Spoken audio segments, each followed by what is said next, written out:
Finally, the video you've all been waiting for, and one that I've been excited to make. How do you save money on flights? It's one of the biggest expenses when it comes to travel, so saving money on airplanes means taking more trips. How you doing?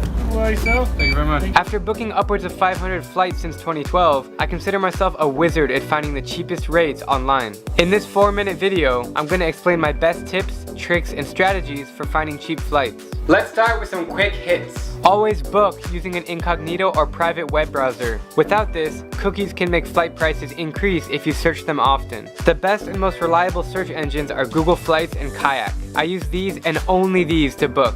I find booking 4 to 6 weeks out to have the best rates. There's no best time of the day to book flights, it's all random. I find the method of booking on a Tuesday to be false, but flying on Tuesdays or on weekdays is always cheaper. Avoid weekends and holidays if possible. Booking a round-trip ticket is oftentimes more expensive than booking separate legs. Use flight points on credit cards to save big. I just booked $3,000 worth of flights to Africa for free using my Chase Sapphire Reserve points. In general, South America, Oceania, and Africa are very hard to score cheap deals compared to Europe, Asia, and the US. Lastly, the most important quick tip is to be flexible. All strategies I'm about to tell you only apply to flexible travelers. If you already know the exact date and time that you need to fly, then you can close this video and book it right now since it's unlikely to change. That all being said, here are my top 3 strategies for finding cheap flights. 1. Book separate legs in layover cities. If you're already flying somewhere where there's a transfer, then book 2 separate legs and enjoy a short stay in the city. This is also a great way to break up long travel days and see new places. I've had amazing long layovers in Hong Kong, Singapore, and London this way. Never book a short layover of under 6 hours in case your first flight is delayed. Example, I want to fly from Manila to New York City and I see that I must connect in either Seoul or Tokyo. If I book a budget airline like Cebu Pacific from Manila to Seoul and then Seoul to New York City on Korean Air, I will save $800 as opposed to booking both flights on one reservation and one airline. 2. Utilize budget airlines. If you really want to fly for cheap, it's mandatory to use budget airlines, but many times they don't show up on major search engines, so you have to book on their individual sites.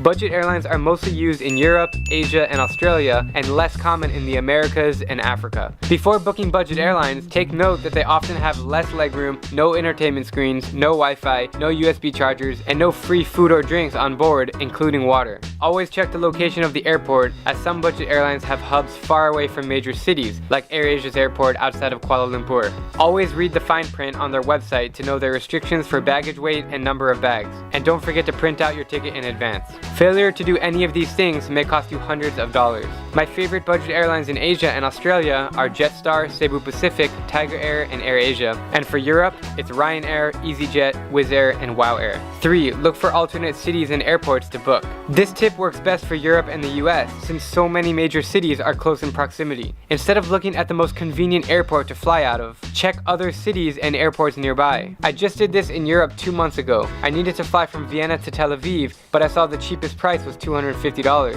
Then I found a flight from Budapest to Tel Aviv for $60 on Wizz Air. So we decided to add the 2-hour journey to Budapest, and we saved $190 on the flight. That's like getting paid to visit Budapest. By using these tips, I can guarantee that you will find cheaper flights in the future. As always, please let me know if you have any more tips to add, and if not, then get booking.